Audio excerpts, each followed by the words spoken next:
Hi there, John Montgomery from Benson Fiat and Alfa Romeo here in Greer, South Carolina. There's my card and contact information. I'm on Eastern Time.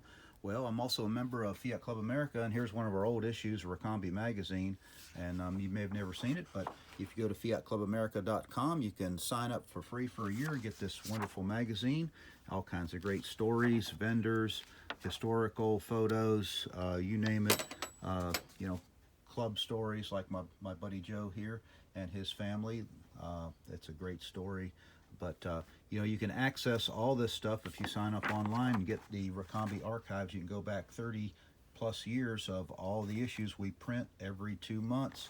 So check them out at fiatclubamerica.com. Great vendors and plenty of chapters to serve you in North America, including Canada. So hope you'll join us. Well, today, here's what I've got. I'm working on a Fiat 124 Spider. As you can see, this is an 81 injected model, and I'm putting a starter in. And I wanted to show you a couple things about this little project. If you notice, looking down on the floor here, right in front of me is the old starter, the black one. You can see how big that is. Got a big old solenoid on it. This is typical of any 124 and also the Lancia double overhead cam units, 131, Scorpion, Beta, all that, and 124s. There's the new starter. That's a gear reduction starter. As you can see, it's nice and compact, weighs about 8 pounds. Just, you know, a great upgrade.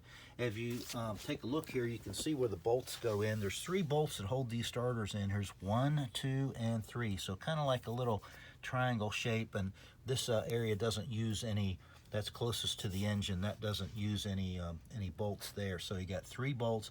They're 13 millimeter hex head size, and they just go right in and just thread right in there. You know, easier said than done, because you're going to be underneath the car and trying to flange it up to the transmission case and where the engine meets. But let's flip this around a little bit, and you can see where the 3 bolt holes are here. I actually have it this way. Okay, so that's the way it will mate against the engine itself. And then you can see the solenoid right here. So there's your post. That's also 13 millimeter. And then they give you this handy little connector to replace the existing one. So let's take this other one here and we'll turn it sideways and show you what that is. See the little connector right here, and a lot of times these will be the root of a problem if the car won't start. Basically, this can easily slide off.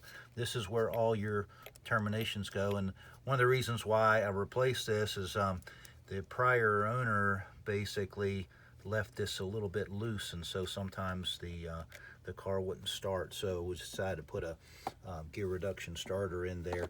Price on those gear reduction starters, that's the current one in 2023, but and it was available from our friends at Auto Ricambi. So autoricambi.us, great company, great people.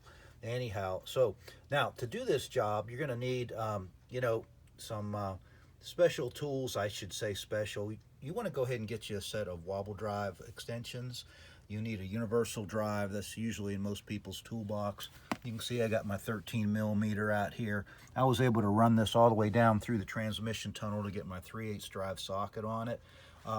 Here's some quarter drive stuff right here. It's a little quarter drive with a 2-inch extension wobble drive.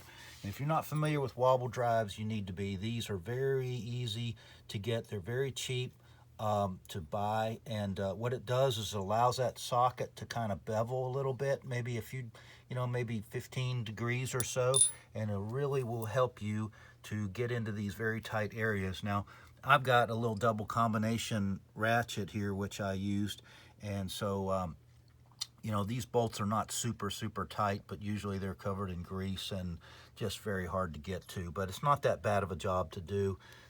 You don't have to remove the manifold, as some people say. You can take the alternator off or loosen it to where you get enough room just to nudge this out.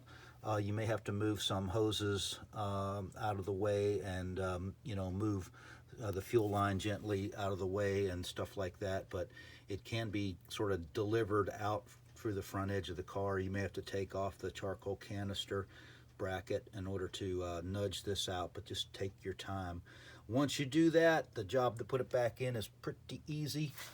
Just these 3 bolts, and because I'm kind of lazy, I decided to solder these wires on the end of this so I can draw this up from the bottom and get it up there to where I get my socket on it. I know this is a little crazy idea, but you know, you might want to try it out and see if that'll work for you. And basically then you can start to tighten it up and then simply just break these off when you're done. So really cheap way to do this, an easy way to do this. At my age, you know, I don't want to bust a knuckle underneath there between the you know, the housing of the starter and the engine and the frame of the car. So anyway, that's my little trick here that you might want to try. Again, there's my card and contact information, and there's the part number of this starter, and it's great. It's you know, a wonderful replacement, and will really help your you know, 124 Spider in starting.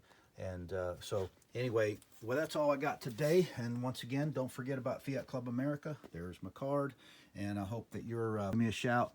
Have a great day, and we'll catch up to you soon. Ciao.